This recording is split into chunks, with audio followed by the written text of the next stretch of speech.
మరి ఇంత రాత్రి వరకు ఎక్కడ ఉన్నావు అని అప్పుడు కళావతి అంటుంది, అమ్మా ఒక బ్రాహ్మణిలో సత్యనారాయణ స్వామి వ్రతం జరుగుతూ ఉంటే అక్కడే ఉన్నాను, స్వామి వారి కథ విన్నాను, ప్రసాదం కూడా తీసుకొని ఇప్పుడే వస్తున్నాను అని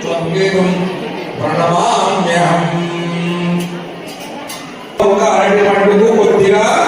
గొప్ప తీర్చుకొని